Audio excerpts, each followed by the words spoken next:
Oke, halo semuanya. Ketemu lagi di mata kuliah Dietetika Sehat yang pada kesempatan ini kita akan membahas tentang topik bagaimana diet sehat untuk anak usia sekolah.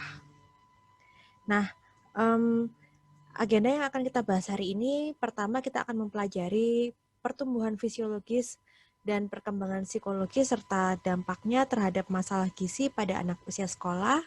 Kemudian kita akan membahas kebutuhan gizi serta nanti akan ada kesimpulan serta penugasan.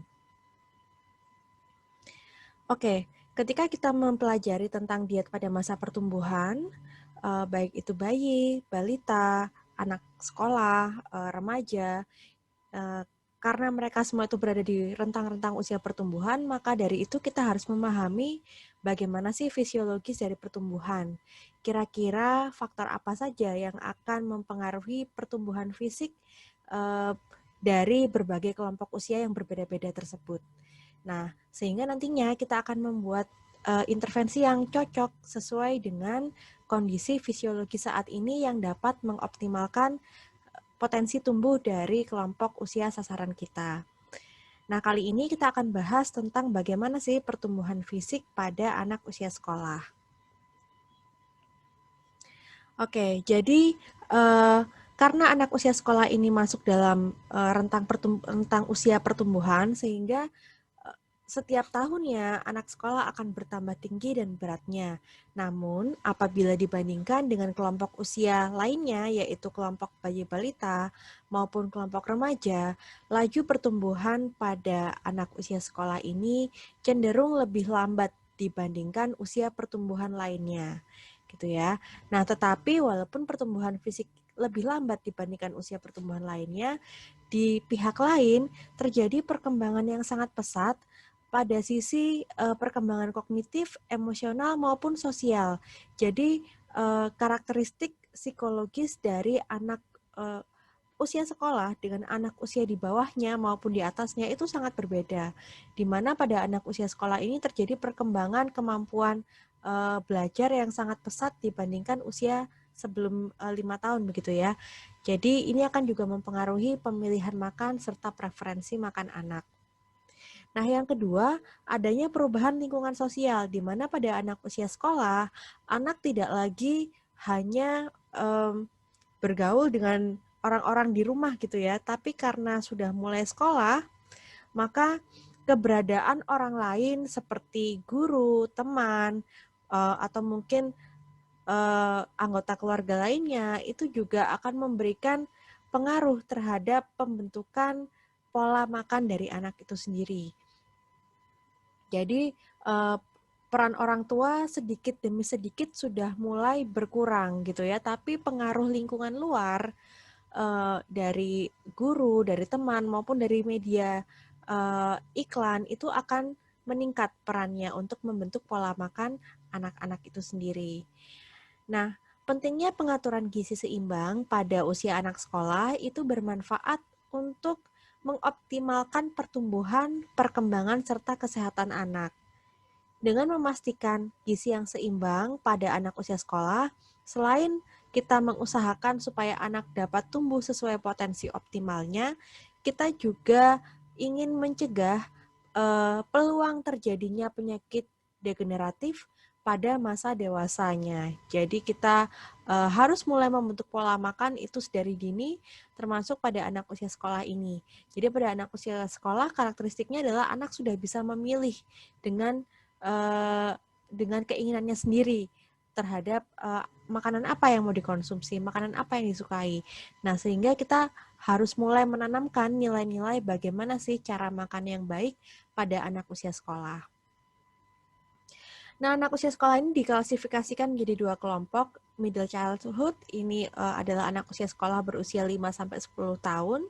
Yang kedua adalah pre-adolescence atau pra-remaja, di mana pada pra-remaja laki-laki dimulai pada usia 10-12 tahun, sedangkan untuk pra-remaja perempuan ini terjadi lebih awal, yaitu dapat dimulai pada usia 9-11 tahun.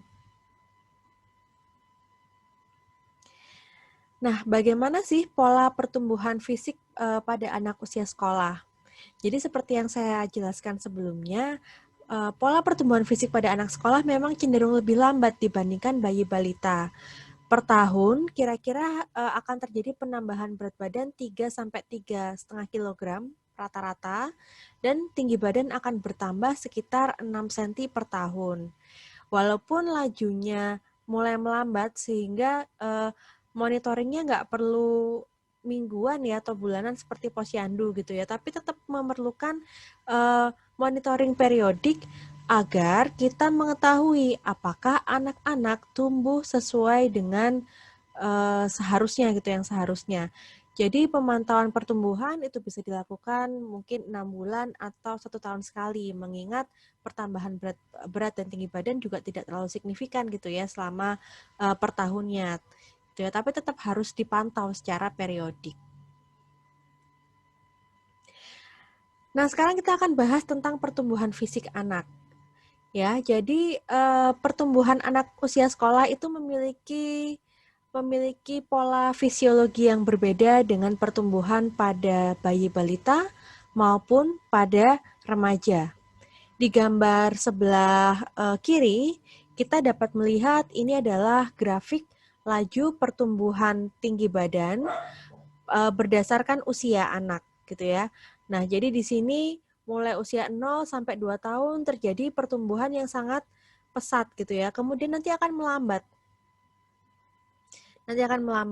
Sampai usia 12 tahun baru akan tercapai growth spurt atau percepatan pertumbuhan lagi yang kedua gitu. Tapi kalau di infansi saja sudah tidak optimal, maka tentu saja tinggi badan optimal sampai anak menyelesaikan masa pertumbuhan tidak akan tercapai.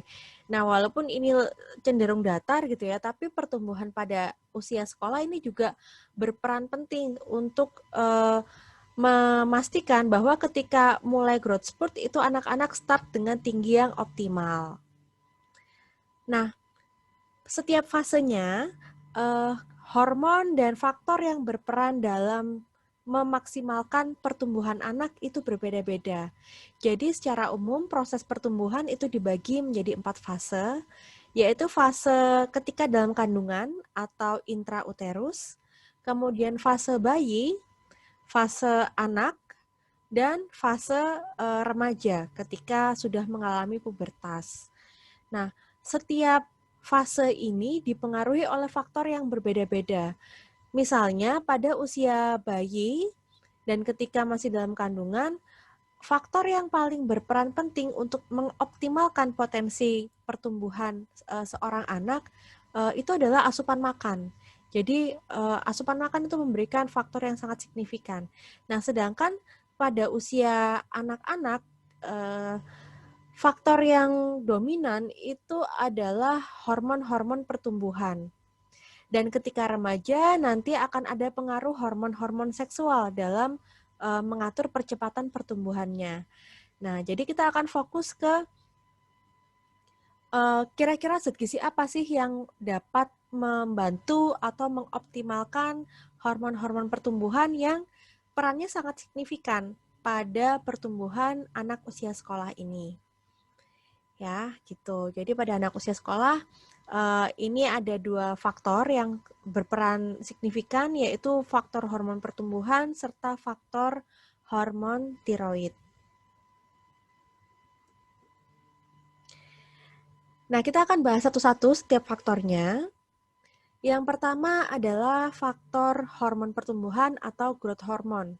Jadi growth hormone ini adalah hormon yang disintesa di hipofisis, di mana produsennya ya atau penghasilnya itu adalah hipotalamus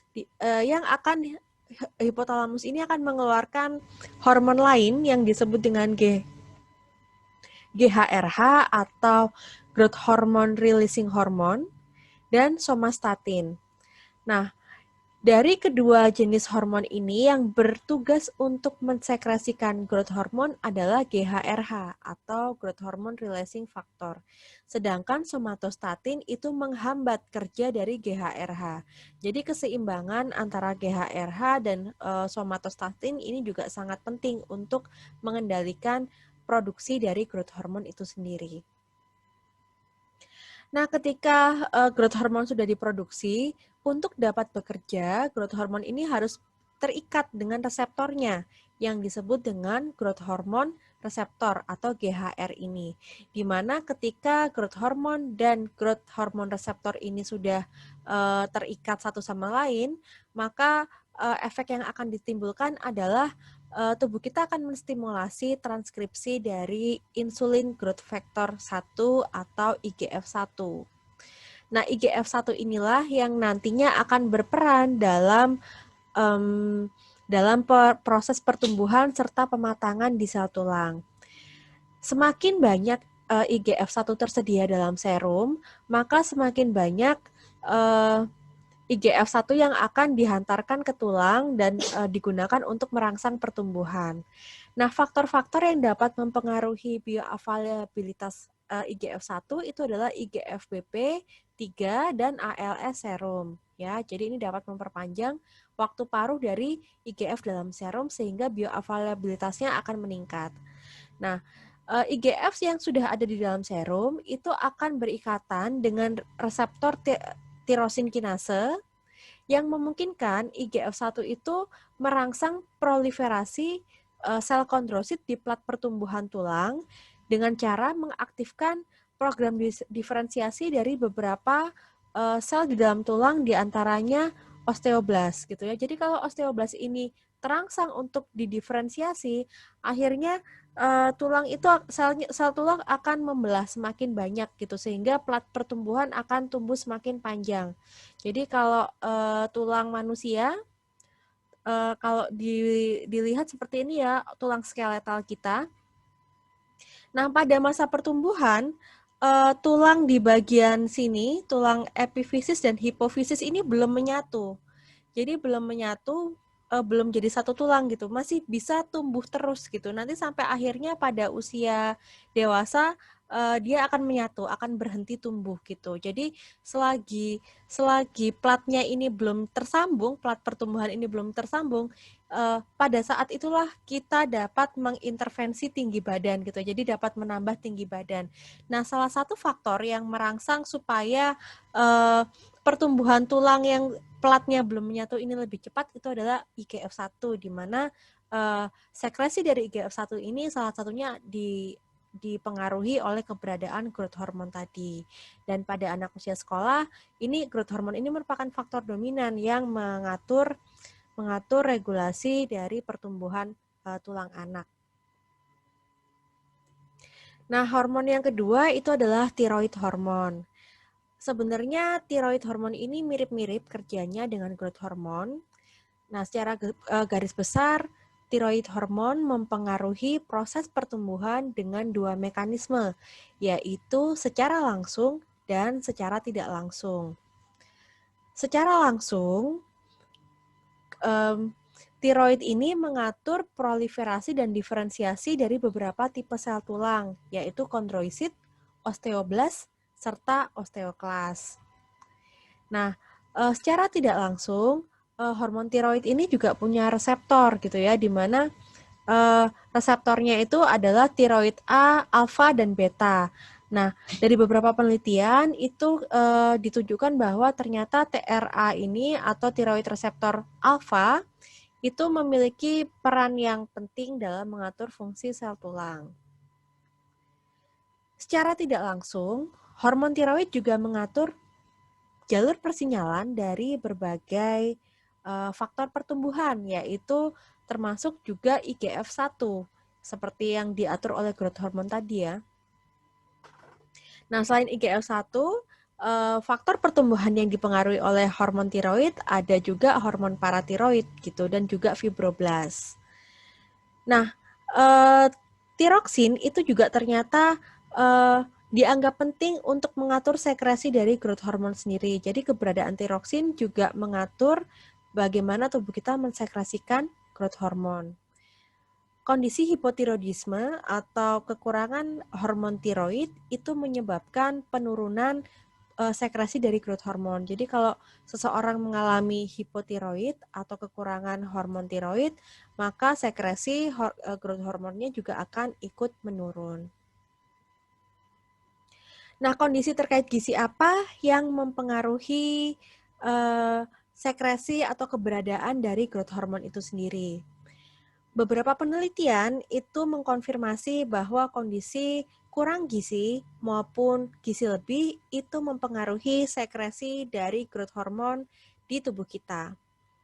Pada kondisi malnutrisi, diketahui bahwa rata-rata anak yang mengalami gizi kurang mengalami penurunan konsentrasi insulin growth factor 1 yang merupakan faktor pertumbuhan tulang. Nah, studi pada anak-anak menunjukkan bahwa growth hormone yang dihasilkan oleh anak-anak yang menderita malnutrisi ternyata lebih tinggi dibandingkan kadar normalnya. Jadi sekresi growth hormonnya berlebihan. Tetapi ternyata kelebihan growth hormone ini tidak diikuti dengan tingginya sekresi insulin growth factor 1. Karena pada kondisi malnutrisi, growth hormone disekresi berlebihan bukan untuk dalam rangka membangun tulang, tetapi growth hormone disekresikan untuk merangsang proses pemecahan cadangan energi yang seperti kita ketahui kalau kondisi malnutrisi itu maka anak akan mengalami defisit energi. Jadi untuk membongkar cadangan energi tubuh akan melepaskan growth hormone salah satunya sehingga seolah-olah growth hormonnya tinggi, tapi tingginya growth hormone ini tidak akan dapat digunakan untuk pertumbuhan tadi karena growth hormonnya digunakan bukan untuk memproduksi IGF-1 tetapi untuk memecah cadangan energi yang ada di dalam tubuh. Nah, tingginya growth hormone yang tinggi tidak disertai dengan peningkatan produksi IGF-1 di hati, ini menunjukkan keadaan yang disebut dengan resistensi growth hormone. Jadi growth hormonnya banyak tapi nggak bisa dipakai untuk bertumbuh gitu. Nah, karena gangguan sekresi growth hormone yang berlebihan dan rendahnya produksi IGF, maka sumbu keseimbangan antara growth hormone dan IGF-1 itu akan berubah, akan terganggu.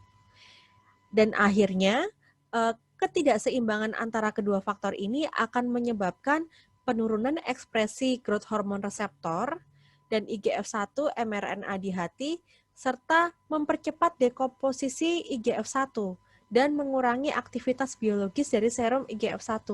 Jadi serum IGF-1 waktu paruhnya akan lebih singkat di darah. Jadi bioavailabilitasnya juga akan menurun karena waktu beredar di darah atau waktu di mana IGF-1 itu aktif akan berkurang.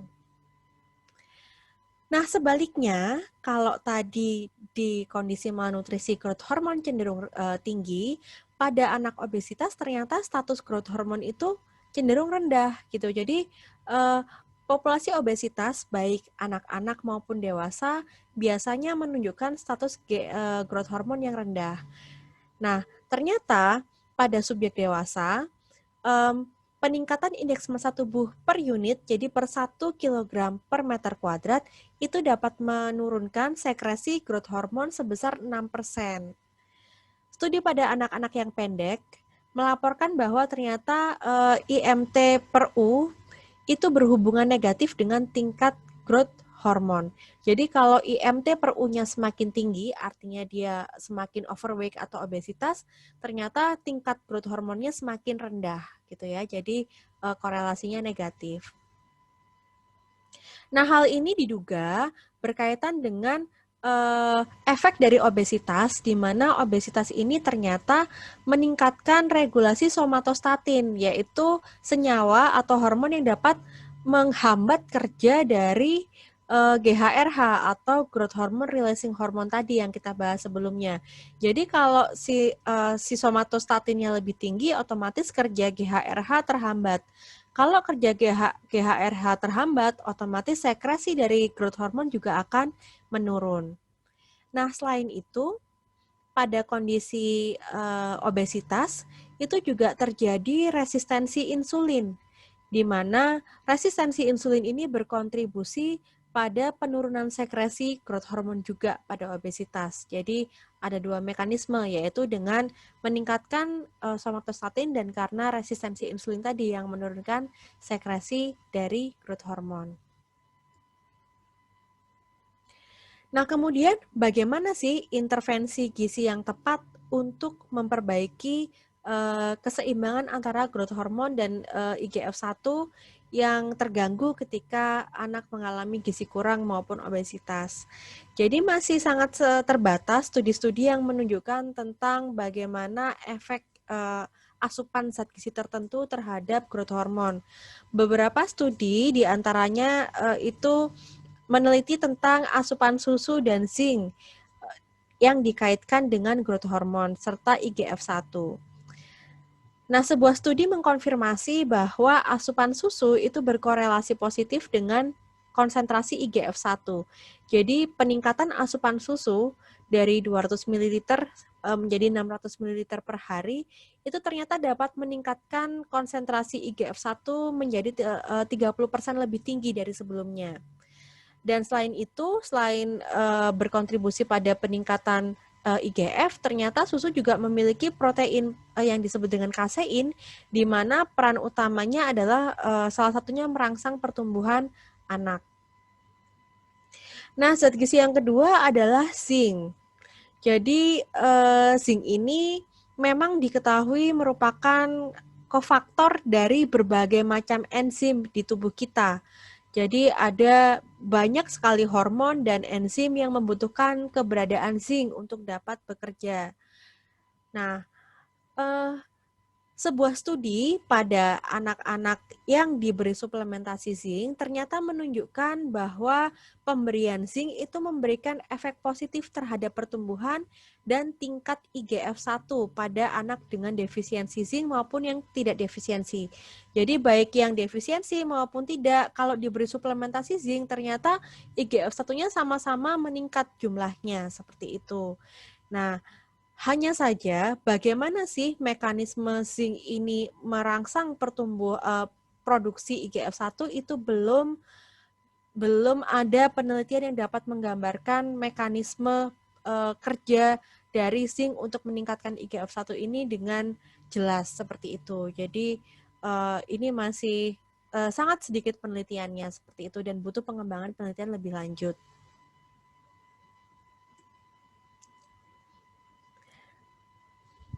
Nah, dari perkembangan fisiologisnya, kalau tadi dari pola pertumbuhannya ya, nah kalau dari komposisi tubuh serta perkembangan kemampuan fisiologis, pada masa anak-anak itu akan terjadi perubahan pola komposisi tubuh. Di mana pada masa anak-anak ini kekuatan otot mulai meningkat, kemudian koordinasi motorik dan stamina juga meningkat secara signifikan. Sehingga anak-anak itu mampu melakukan gerakan yang lebih kompleks. Dan karena kemampuannya itu sudah meningkat, anak-anak mampu terlibat dalam permainan ataupun olahraga yang membutuhkan kekuatan otot serta koordinasi motorik, seperti misalnya menari, olahraga, senam, dan lain sebagainya. Karena tadi kekuatannya ototnya meningkat, otomatis itu kan pertanda bahwa massa ototnya meningkat gitu ya. Nah, selain massa otot yang meningkat, ternyata juga ada peningkatan persen lemak tubuh. Pada usia sekolah itu lemak tubuh akan bertambah mencapai minimal 16% pada wanita dan 13% minimal pada laki-laki. Di mana pertumbuhan atau pertambahan lemak tubuh ini terjadi karena sebagai bentuk persiapan tubuh untuk menyongsong adanya growth spurt pada remaja. Jadi menyiapkan cadangan energi untuk laju pertumbuhan yang kedua pada masa remaja gitu. Jadi lemak tubuhnya juga akan bertambah. Penambahan persentase lemak tubuh ini itu mulai terjadi ketika anak usia 6 tahun ke atas sampai nanti dia pra-remaja gitu ya. Nah, ini akan tercermin dari grafik BMI per usia atau IMT per U, di mana usia 6 tahun itu terjadi lonjakan IMT yang cukup tinggi gitu ya dibandingkan dengan ketika usia sebelum 6 tahun. Nah, lonjakan ini disebut dengan istilah rebound BMI atau rebound adipositas gitu ya. Jadi memang pengumpulan lemak tubuh untuk menyongsong masa remaja tadi itu disebut dengan rebound BMI atau rebound adipositas. Nah, tetapi kalau rebound IMT ini terjadi lebih awal, jadi misalnya harusnya IMT per U pada anak usia 7 tahun itu adalah 18,5 misalnya. Kalau pada usia 7 tahun itu bertambah lebih dari 2 standar deviasi di atas 17,5, nah rebound BMI ini ternyata dapat menunjukkan resiko obesitas juga gitu. Jadi kita harus memantau IMT per U-nya untuk memastikan bahwa anak-anak tumbuh sesuai grafiknya supaya rebound BMI ini tidak terjadi terlalu awal. Jadi kita bisa deteksi apabila anak mengalami obesitas karena sekarang kalau kita lihat di anak usia sekolah, apalagi di perkotaan ya, apalagi pandemi gitu ya. Nah, mungkin tren obesitas pada anak itu akan cenderung meningkat karena aktivitas anak, ruang gerak anak itu juga akan lebih terbatas. Dan obesitas pada anak ini sudah menjadi masalah pada negara-negara maju dan mulai merambah ke negara berkembang. Jadi di negara berkembang, trennya sekarang anaknya mungkin kebanyakan masih pendek gitu ya, tapi gemuk gitu. Jadi ada dua masalah ya, ada yang kurus, ada yang pendek, ada yang gemuk gitu. Oke, itu tadi pertumbuhan fisik. Nah, selanjutnya kita akan membahas tentang perkembangan psikologis serta kognitif pada anak. Nah, perkembangan kognitif pada anak usia sekolah itu berkembang sangat pesat. Perkembangan kognitif yang paling menonjol adalah adanya self-efficacy pada anak usia sekolah. Self-efficacy itu adalah kepercayaan diri pada diri seseorang untuk melakukan suatu tugas atau untuk melakukan sesuatu pada kondisi-kondisi yang dinilai sulit gitu ya. Nah, ternyata pada anak usia sekolah ini self-efficacy itu sudah sangat berkembang sehingga anak itu sudah mulai menyadari apabila dia ingin melakukan sesuatu, dia harus memiliki kemampuan atau pengetahuan apa untuk melakukannya.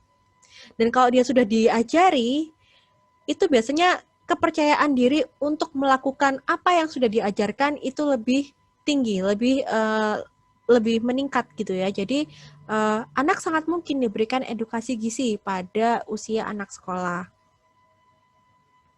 Nah, pada anak usia sekolah yang lebih matang juga terjadi kematangan kognitif yang ditandai dengan anak usia sekolah mampu memusatkan perhatian pada beberapa aspek situasi pada waktu yang bersamaan. Jadi misalnya anak mampu menulis sambil mendengarkan, anak mampu menonton televisi sambil makan gitu. Jadi mereka bisa memusatkan perhatian tidak pada satu kegiatan saja gitu ya, tapi pada beberapa situasi yang secara bersamaan. Anak juga sudah mampu menyatakan alasan sebab akibat dengan logis gitu. Jadi kalau kita memberitahu sesuatu atau memberikan edukasi, kita harus memberikan alasan yang logis. Karena anak usia sekolah sudah mampu mencerna mana yang benar, mana yang salah gitu ya. Jadi sudah mampu mengklasifikasikan mana yang baik, mana yang buruk. Dan mampu menggeneralisasi. Jadi kalau kita bilang A itu nanti bisa digeneralisasi, oh maksudnya seperti apa gitu. Dan juga anak yang lebih tua itu sudah mampu memiliki rasa empati gitu. Jadi memungkinkan anak melihat dari sudut pandang orang lain. Nah, anak usia sekolah memiliki beban aktivitas yang lebih tinggi dibandingkan anak usia di bawahnya. Jadi pekerjaan sekolah, mungkin les, aktivitas di rumah dan lain sebagainya itu membuat aktivitas fisik anak sekolah juga menjadi lebih tinggi dibandingkan usia sebelumnya. Anak usia sekolah juga menikmati permainan game strategi yang menampilkan perkembangan kognitif dan bahasa yang berkembang. Jadi karena kemampuan kognitifnya berkembang, dia juga sudah menguasai banyak bahasa. Kemudian karena perkembangan kognitif ini sedang matang-matangnya, biasanya anak usia sekolah ini menikmati permainan yang bentuknya strategi. Jadi ketika kita memberikan edukasi gizi, ini bisa menjadi salah satu pendekatan gitu ya. Mungkin kita bisa bentuk permainan strategi untuk mengajarkan pola makan yang baik, pola hidup yang baik gitu ya kepada anak usia sekolah, karena mereka cenderung menikmati bermain permainan-permainan strategi. Nah, yang terakhir, anak usia sekolah itu juga sudah mampu mengembangkan kesadaran diri dan mampu mandiri dalam menjalani perannya di rumah, di sekolah, maupun di masyarakat. Sudah bisa memilih makanan sendiri, sudah bisa mungkin mengambil makanan sendiri, kayak gitu ya. Jadi lebih mandiri. Sehingga anak usia sekolah itu memang adalah waktu yang tepat untuk menanamkan nilai-nilai gizi yang baik. Sehingga ketika dia sudah mulai mandiri, dia bisa memilih bagaimana sih berperilaku makan yang baik seperti itu.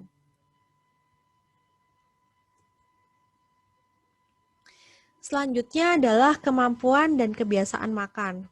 Jadi anak usia sekolah biasanya sudah mampu menguasai peralatan makan dan dapat dilibatkan dalam persiapan makanan sederhana, serta dapat diberi tugas yang berkaitan dengan waktu makan gitu ya. Jadi mereka sudah bisa dilibatkan dalam kegiatan-kegiatan persiapan makanan dan sudah bisa makan sendiri gitu ya. Jadi mereka sudah harus mulai diajari untuk mengatur porsi makannya, untuk mengatur pilihan makannya dan lain sebagainya.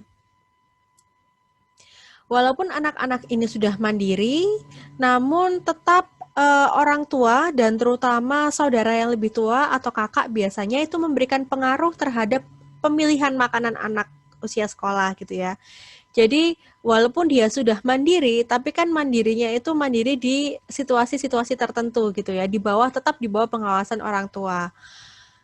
Nah, karena dia sudah mandiri, tetapi belum 100% mandiri, orang tua ini tetap memiliki peran yang sangat penting untuk menciptakan lingkungan makan yang kondusif bagi anak usia sekolah. Karena anak bisa milih makanan, tapi pilihan makanannya apa, itu tetap orang tua yang memegang kendali. Sehingga apa makanan yang tersedia di rumah, di sekolah, itu harusnya bisa diatur gitu ya oleh orang yang lebih dewasa, misalnya orang tua atau pihak sekolah. Kalau orang tua menyediakan pilihan makanan yang tidak sehat di rumah, otomatis ya anak akan terbiasa memilih makanan yang tidak sehat. Tapi kalau orang tua membatasi pilihan makan anak dengan pilihan-pilihan makanan yang lebih sehat gitu ya, otomatis nanti pilihan anak juga pasti akan ke makanan yang sehat. Jadi peran orang tua dalam menyediakan makanan yang sehat di rumah dan juga peran sekolah maupun peran pemerintah dalam mengatur ketersediaan pilihan makanan di sekolah itu sangat penting untuk membentuk kebiasaan makan dari anak usia sekolah. Sayangnya di Indonesia untuk penanganan gizi anak sekolah itu masih tidak wajib ya, jadi belum terpusat, masih terserah sekolah masing-masing dan belum ada peraturan yang seragam mengenai makanan apa sih yang boleh dijual di kantin sekolah atau anak-anak wajib makan siang di sekolah itu belum ada di Indonesia. Nah, kalau belajar dari salah satu negara yang sudah menerapkan school feeding program dan school nutrition program misalnya di Amerika, mereka tuh membatasi gitu. Jadi kalau misalnya kantin sekolah sehat itu ada syarat-syaratnya, misalnya harus menjual makanan yang mengandung gula tidak lebih dari misal kayak 20 gram, atau menjual makanan yang kalorinya kurang dari 200 kilokalori, menyediakan buah dan sayur dan lain sebagainya gitu. Jadi memang makanan yang dijual di sekolah itu diatur oleh regulasi gitu ya. Jadi sehingga pilihan makanan yang tersedia di sekolah itu benar-benar yang sudah diseleksi gitu ya, yang sekiranya sehat untuk anak sekolah dan pastinya di sana jarang ya orang jual di luar sekolah gitu, makanan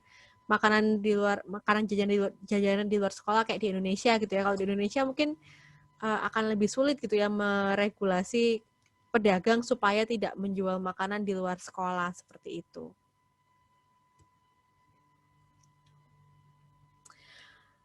Nah, pada usia anak-anak, pengaruh orang tua, walaupun orang tua punya autonomi yang tinggi gitu ya, ternyata pengaruhnya itu juga mulai menurun gitu ya, walaupun masih tinggi tapi mulai menurun. Karena anak sekolah sudah tidak lagi hanya terpapar informasi dari orang tuanya, tapi juga akan mulai terpapar informasi dari lingkungan. Nah, beberapa di antaranya adalah dari media dan dari sekolah. Dari media sendiri, ternyata sebuah studi itu menyimpulkan bahwa ada bukti yang kuat kalau iklan itu dapat mempengaruhi jumlah makanan yang dikonsumsi oleh anak gitu ya. Dan ternyata anak-anak yang banyak menonton media televisi itu lebih menyukai makanan-makanan bermerek yang ditampilkan di iklan, entah itu sehat atau tidak gitu ya. Jadi anak usia sekolah akan cenderung milih makanan yang ditampilkan di iklan. Nah, sayangnya yang diiklankan di TV itu biasanya adalah makanan yang tidak sehat gitu ya. Mungkin minuman yang mengandung gula yang tinggi, atau mungkin fast food dan lain sebagainya. Coba kalian lihat iklan di TV, berapa kali sih iklan makanan sehat untuk anak sekolah itu muncul? Sangat jarang gitu ya. Jadi sayang sekali gitu. Padahal mereka itu ternyata entah makanan itu atau sehat atau enggak, kalau sering iklan itu ternyata mereka pengen gitu mengonsumsi itu. Jadi sebenarnya ini merupakan peluang dan juga tantangan bagi bagi kita semua gitu untuk gimana caranya kita mengiklankan nggak hanya makanan yang berkalori tinggi gitu ya, tapi juga makanan sehat untuk anak-anak gitu. Karena ternyata periklanan ini memberikan pengaruh yang besar terhadap pilihan makan anak. Apabila kita bisa mendorong supaya yang diiklankan itu adalah makanan-makanan yang sehat bagi anak, pasti kita dapat mempengaruhi juga kebiasaan, preferensi makan, dan pola pemilihan makanan pada anak usia sekolah.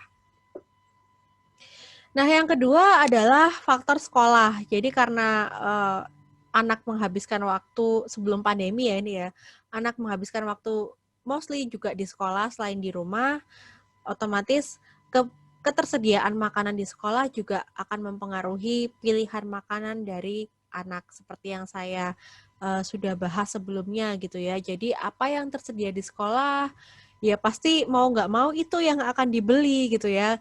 Bayangkan kalau yang tersedia tidak sehat gitu. Pasti juga akhirnya pola makannya tidak sehat. Meskipun misalnya anak dibawain bekal dari rumah, siapa sih yang nggak pengen ketika teman-temannya beli makanan A gitu, kita harus anaknya harus dipaksa makan bekal dari rumah. Pasti kan ada keinginan gitu. Nah, keinginan terpendam itu bisa jadi akhirnya membentuk preference-nya. Jadi menganggap bahwa oh, makanan yang saya inginkan atau yang saya sukai itu yang biasa dikonsumsi oleh teman saya gitu ya. Karena ya memang yang dilihat itu gitu ya, seperti itu. Jadi ya peran sekolah untuk meregulasi makanan apa yang dijual dan tersedia di sekolah itu sangat besar untuk membentuk perilaku makan anak. Dan karena anak usia sekolah ini seperti yang tadi dijelaskan sudah memiliki perkembangan kognitif yang cukup sebenarnya untuk dapat memahami kira-kira makanan apa sih yang baik untuk mereka, sehingga memasukkan gizi menjadi kurikulum kesehatan itu juga sangat penting untuk membentuk pengetahuan dan akhirnya nanti membentuk sikap dan perilaku makanan sehat pada anak usia sekolah. Oke, selanjutnya adalah preferensi makan, nafsu makan, dan rasa kenyang. Jadi ketika manusia dilahirkan sejak bayi itu sudah kita sudah memiliki kemampuan bawaan untuk merasakan lapar dan kenyang. Jadi secara internal kalau lapar, kalau bayi kan akan nangis gitu ya. Kalau kenyang ya sudah dia akan berhenti minum gitu ya. Nah, sebenarnya kemampuan bawaan ini terus terbawa termasuk ketika anak-anak. Tetapi mungkin karena adanya pengaruh faktor eksternal di luar, terkadang kontrol internal untuk merasakan kapan lapar dan kapan kenyang pada anak-anak ini cenderung mulai memudar gitu ya. Nah, misalnya faktor eksternal yang mempengaruhi nafsu makan dan rasa kenyang itu bisa dipengaruhi oleh kehadiran orang lain. Contoh tadi misalnya anak di sekolah temennya bawa jajanan gitu ya misalnya. Meskipun dia nggak lapar, kalau dikasih pasti juga makan gitu. Atau ketika di rumah ada tamu berkunjung gitu ya, kemudian membawakan makanan. Akhirnya walaupun nggak lapar, dia ikut makan atau dia ikut menikmati makanan yang dibawakan dari luar rumah. Kemudian juga ketersediaan makanan gitu ya. Jadi kalau makanannya ada terus dan kebetulan dia suka, misalnya eh, anak sekolah menyukai coklat gitu ya. Kemudian di rumahnya selalu ada coklat. Nah, jadi karena selalu ada dan itu merupakan makanan yang dia suka gitu, otomatis walaupun nggak lapar, walaupun apa, akhirnya terus pengen makan gitu dan mengesampingkan kontrol internal dari rasa lapar dan kenyang. Nah, orang tua itu sebenarnya memiliki tanggung jawab untuk menyediakan lingkungan makan yang sehat dan sebenarnya pembatasan yang terlalu berlebihan sampai kayak membatasi porsi, mengatur diet ketat pada anak-anak itu juga tidak terlalu dianjurkan gitu ya, karena malah membuat preferensi anak-anak itu malah akhirnya tuh menginginkan makanan yang terlalu dilarang itu gitu. Jadi eh, sebaiknya dari anak mulai kecil gitu ya sampai memasuki usia sekolah, orang tua itu didorong untuk mengadopsi gaya makan yang responsif. Jadi untuk mengajari anaknya boleh makan makanan yang disukai itu kapan gitu ya. Dan dipastikan untuk dia makan ketika lapar saja dan ketika kenyang harus sudah berhenti sehingga nanti asupannya tidak berlebihan, tetapi juga tidak terlalu membatasi sampai nggak boleh makan apapun gitu ya, nggak boleh makan misalnya jajan-jajan yang mengandung MSG atau mungkin tidak boleh makan yang mengandung gula terlalu tinggi sama sekali gitu ya. Tidak perlu terlalu dibatasi, tetapi harus diatur dan diberi pengertian bahwa kapan mereka boleh makan dan kapan mereka harus berhenti makan. Oke, selanjutnya adalah hiperaktif. Uh, ini juga sebenarnya merupakan masalah yang lumayan lumayan sering ditemui pada saat sekarang ya. Jadi saya pernah penelitian di sebuah sekolah tahun lalu di luar Surabaya kebetulan. Nah, ternyata saya temui bahwa banyak sekali anak yang sangat hiperaktif di sana. Nah, yang dimaksud hiperaktif itu bukan sekedar anak yang aktif gitu ya, suka olahraga atau suka lari-lari, nggak seperti itu gitu ya. Jadi karena semua anak itu memang aktif secara alami. Jadi mungkin pada situasi tertentu, misalnya mereka senang menunggu hari ulang tahun atau senang mau kedatangan saudara atau teman gitu, mereka akan cenderung menjadi aktif gitu ya. Tetapi yang dimaksudkan hiperaktif adalah ketika anak itu kesulitan tidur, tidak dapat duduk diam gitu ya, dan bertindak impulsif serta sulit memperhatikan sesuatu. Jadi kalau dijelaskan itu mereka cenderung mengalihkan perhatian ke benda lain atau ke kegiatan lain gitu. Jadi sulit berkonsentrasi. Nah, walaupun perilaku ini mungkin dianggap biasa, ternyata sebenarnya perilaku ini dapat mengganggu perkembangan sosial serta kemajuan akademis. Nah, penyebab hiperaktivitas itu sebenarnya belum diketahui, tapi memang menyerang 5-10% dari anak usia sekolah. Jadi lumayan banyak sebenarnya yang terdampak ya. Nah, orang tua dan kebanyakan orang awam itu seringkali menyalahkan gula. Dianggap bahwa anak hiperaktif ini karena konsumsi gulanya berlebihan. Nah, padahal banyak studi itu membuktikan bahwa asupan gula itu tidak berhubungan dengan perilaku hiperaktif dan pembatasan gula juga tidak merubah perilaku hiperaktif dari anak itu sendiri. Gitu ya, mau dia tidak makan gula atau tidak, kalau hiperaktif ya nggak akan terselesaikan masalahnya dengan membatasi konsumsi gula. Itu persepsi yang seringkali salah. Jadi sampai sekarang itu belum diketahui apa penyebab pastinya gitu ya. Masih diteliti.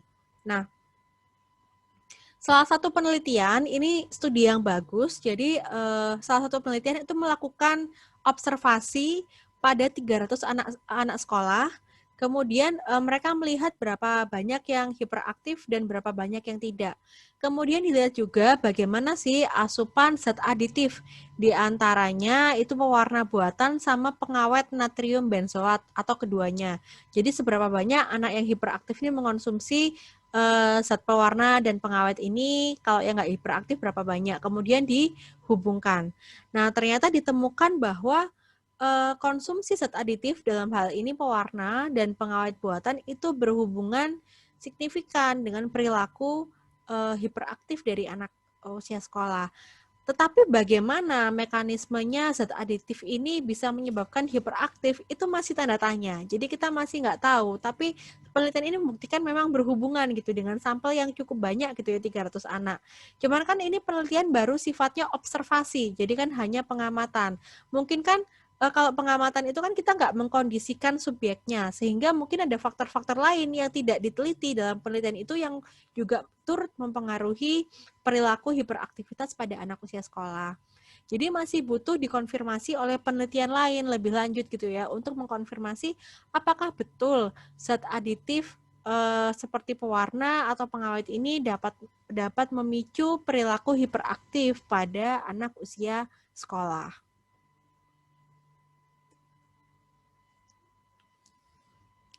Oke, selanjutnya adalah kebutuhan gizi anak usia sekolah. Ya. Jadi ini adalah beberapa masalah gizi pada anak usia sekolah yang sering ditemui kalau dibandingkan dengan anak prasekolah dan balita gitu ya.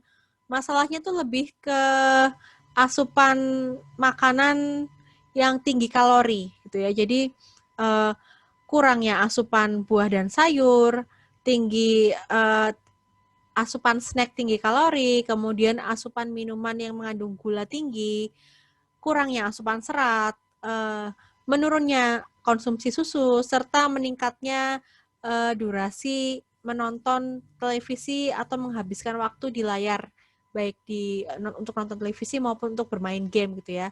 Serta ada masalah lagi kalau di pra remaja itu adalah diet dan body image. Jadi walaupun anaknya belum remaja gitu ya, masih usia sekolah, jangan salah, mereka juga sudah punya idola loh, sudah punya persepsi badan yang bagus itu seperti apa. Mereka ingin badan seperti apa, sehingga akhirnya mungkin mereka melakukan diet pada anak-anak tertentu, utamanya yang pra remaja. Nah, bagaimana kebutuhan energi pada anak usia sekolah? Oke, jadi kebutuhan energi untuk metabolisme basal itu sangat ditentukan oleh tinggi dan usia serta berat badan gitu ya, serta laju pertumbuhan. Kemudian untuk anak usia sekolah kita juga harus perhatikan pengeluaran energi untuk aktivitas.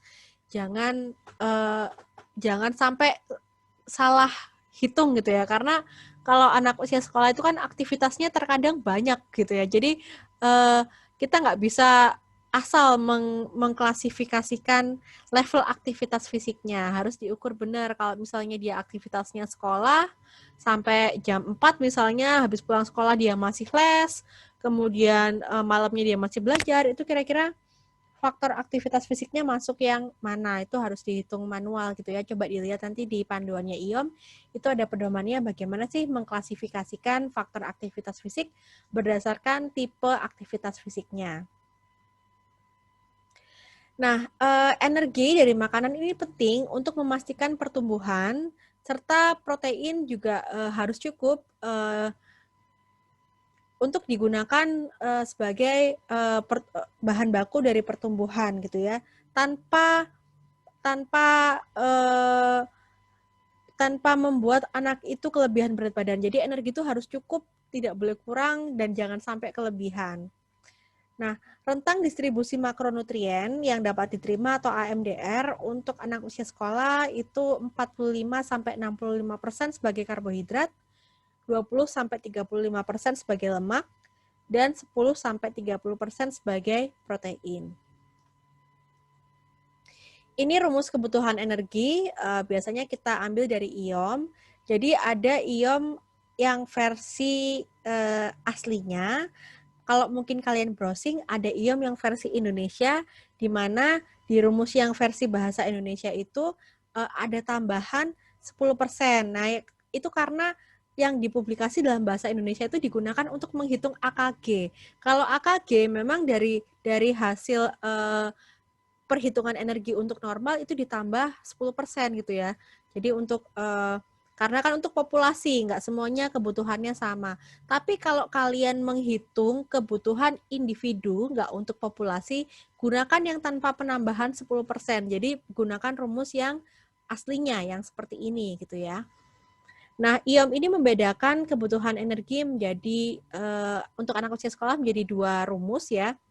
Yang sebelah kiri ini untuk anak dengan status gizi normal, jadi yang tidak obes, yang memiliki persentil IMT per U antara 5 sampai 85 persentil. Ya, ini untuk laki-laki usia 3 sampai 8, ini laki-laki 9 sampai 18, ini perempuan dan dua-duanya usianya 3 sampai 8, ini 9 sampai 18.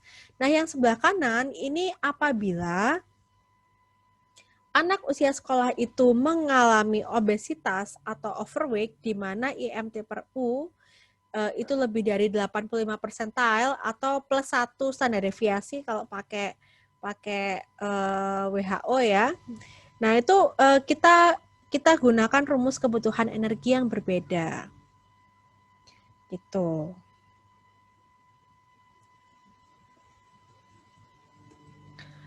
Oke, selanjutnya adalah protein. Jadi protein ini sudah pasti sangat penting untuk pertumbuhan gitu ya, karena semua sel di dalam tubuh kita pasti butuh protein untuk bertumbuh gitu ya.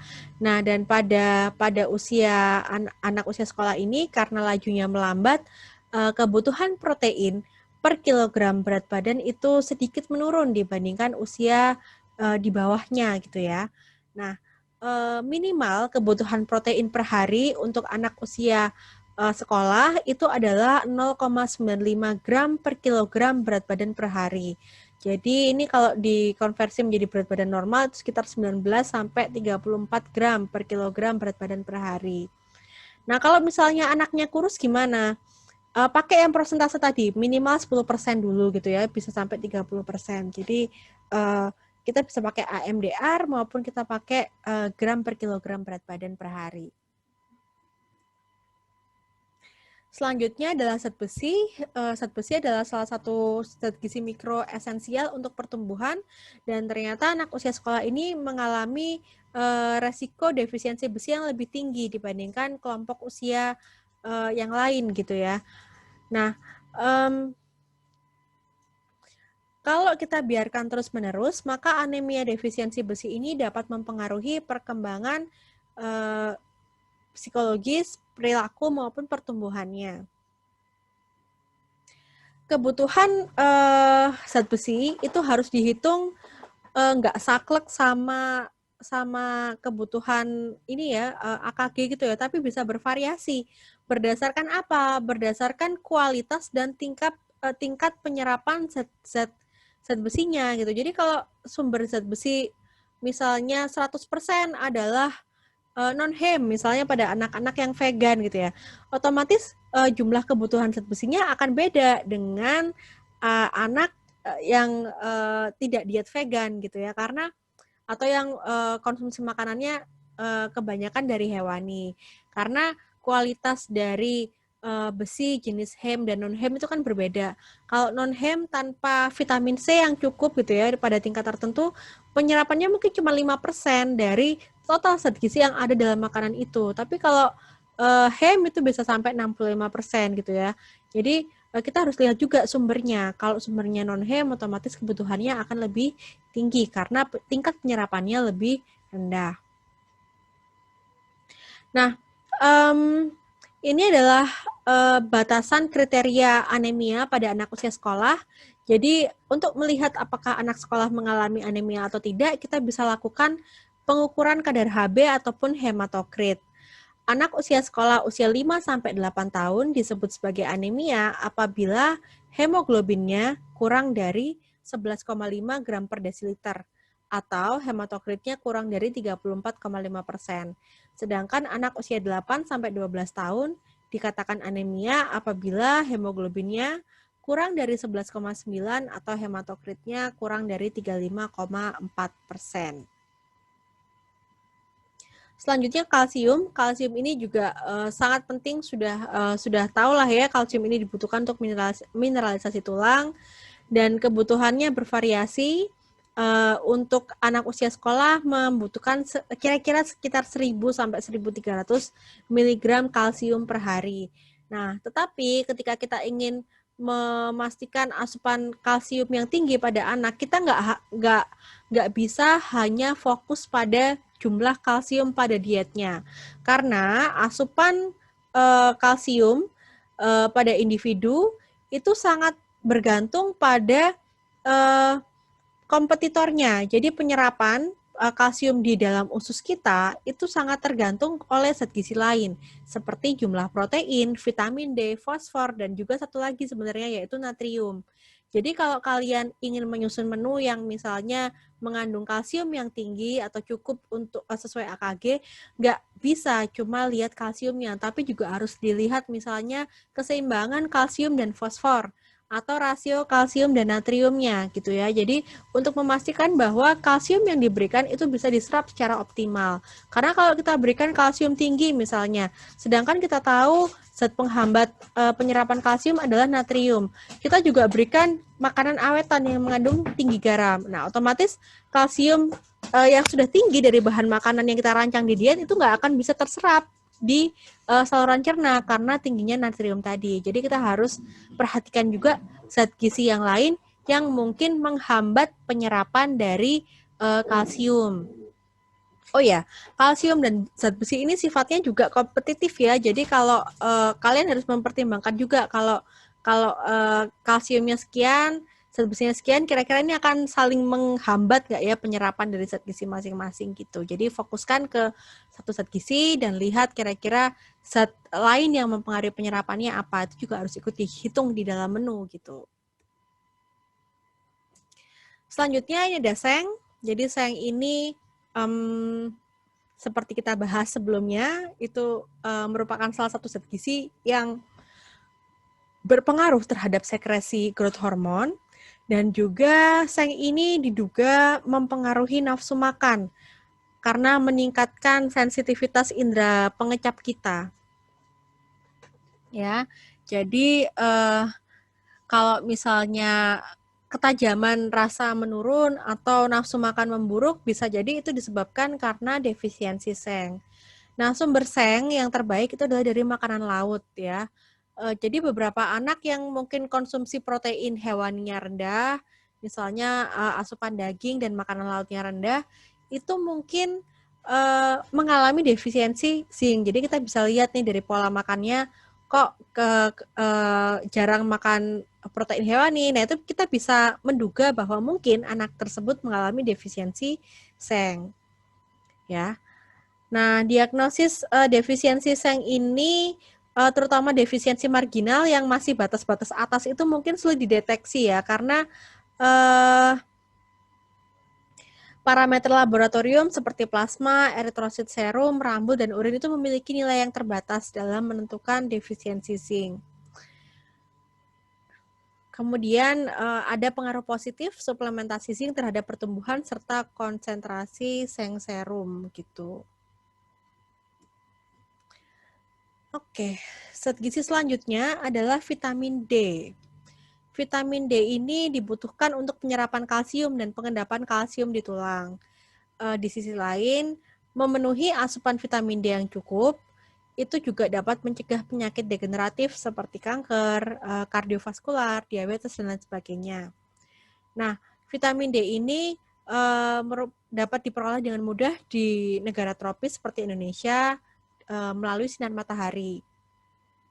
Nah, tetapi kalau kita lihat sekarang di masa pandemi, di mana anak-anak ini school from home gitu ya, jadi sekolah dari rumah, otomatis waktu untuk keluar rumah atau waktu untuk terpapar matahari itu menjadi semakin sedikit. Ini juga akan menjadi resiko defisiensi vitamin D pada anak usia sekolah gitu. Jadi ya kalaupun kita tidak bisa memenuhi dari sinar matahari, paling tidak kita bisa memenuhi asupan vitamin D dari makanannya gitu ya. Kalau waktu terpapar sinar matahari terbatas.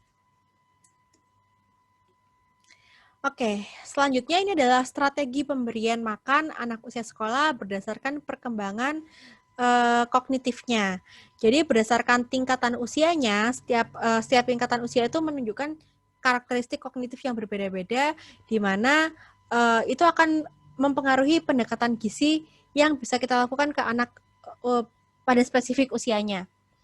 Ini pada usia 6-7 tahun ya, jadi sebenarnya mulai 2-7 tahun, tapi kalau anak usia sekolah kan mulai 6-7 tahun.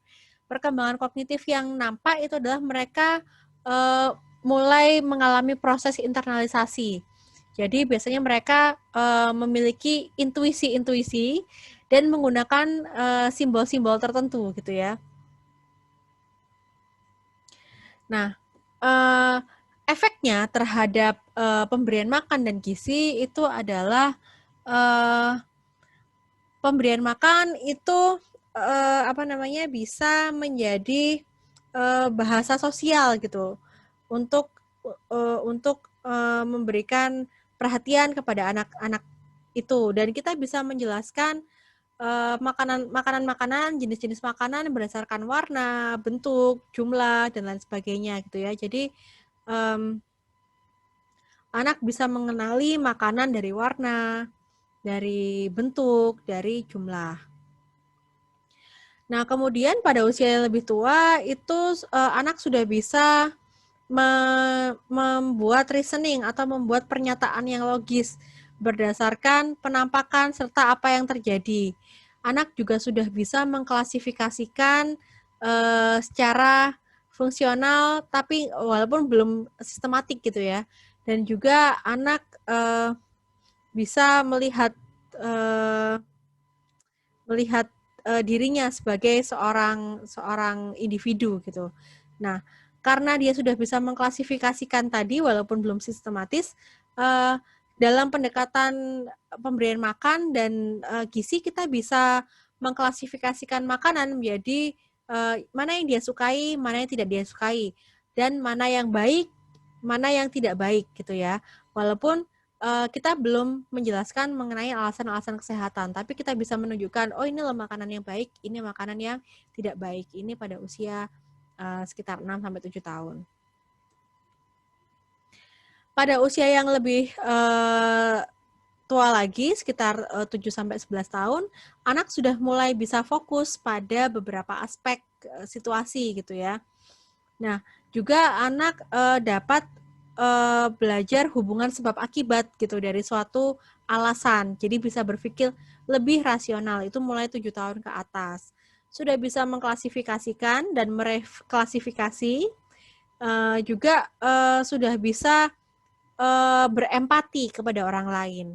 Sehingga pada usia ini kita bisa mulai memberikan nilai-nilai pada anak-anak tentang makanan yang sehat itu seperti apa, mengapa dia harus makan makanan yang sehat, apa efek makanan yang tidak sehat bagi dirinya sendiri gitu ya. Itu.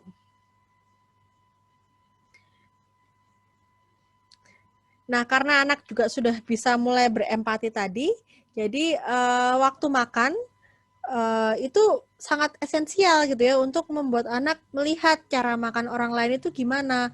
Oh, jadi mereka pengen mencoba nih, oh gimana ya kalau saya makan seperti misalnya kakak saya, teman saya, atau orang tua saya gitu. Jadi kita harus memastikan bahwa lingkungan di mana anak-anak itu melihat atau berempati itu baik gitu ya. Selanjutnya untuk usia yang sudah lebih besar, 11 tahun ke atas, itu sudah bisa berpikir hipotetis dan abstrak, juga bisa sudah mengerti teori-teori keilmuan yang mendasari dari pemilihan makanan. Jadi kita sudah bisa, anak sudah bisa mulai memilih dengan benar lah ya, kira-kira dia mau makan apa sih, mengapa, kalau saya makan ini nanti efeknya apa, kalau makan yang ini efeknya apa, itu dia sudah bisa mulai mengidentifikasi gitu ya, konflik dalam pemilihan makanan. Tuh, jadi kita sudah bisa ini sudah bisa menyebutkan gitu ya konsekuensi-konsekuensi apa apabila dari pemilihan makanan yang dia lakukan gitu ya. Serta sudah bisa mulai memberikan teori-teori tentang gizi secara ilmiah gitu. Oke, demikian penjelasan saya tentang diet sehat anak sekolah. Sebenarnya masih banyak ya permasalahan gizi pada anak usia sekolah yang harus menjadi pertimbangan, seperti misalnya karies gigi, obesitas pada anak, malnutrisi pada anak, kemudian school feeding dan lain sebagainya. Cuman saya rasa itu sudah kalian dapatkan di mata kuliah gizi dalam daur kehidupan, sehingga saya nggak ngulang terlalu banyak karena itu bisa kalian pelajari lebih lanjut. Nah, pada perkuliahan ini karena ini adalah sifatnya praktikum, jadi kalian diminta untuk lebih banyak mengaplikasikan pengetahuan yang sudah kalian terima dari mata kuliah gizi daur maupun tadi overview singkat dari saya untuk menyelesaikan permasalahan gizi pada studi kasus spesifik gitu ya. Jadi ini ada 3 studi kasus yang silahkan diselesaikan masing-masing oleh 3 kelompok. Jadi ada kasus A, B, C. Kasus A untuk kelompok 1, 2, 3, kasus 2 ini untuk kelompok 4, 5, 6, dan kasus 3 untuk kelompok 7, 8, 9. Ya, jadi ini adalah masalah individu. Jadi coba susun menu diet berdasarkan proses NCP. Jadi identifikasi dulu anak ini masalahnya apa sih gitu ya. Sehingga dengan permasalahan ini kalian ingin menyelesaikan dengan menyusun menu yang bagaimana, menghitung energinya seperti, menghitung kebutuhan energi dan gizinya seperti apa, memilih bahan makanannya seperti apa gitu ya, berdasarkan permasalahan spesifik pada anak usia sekolah ini. Oke, baik, mungkin demikian presentasi dari saya. Apabila ada pertanyaan nanti bisa disampaikan pada sesi tanya jawab di Zoom. Oke, sekian dan terima kasih.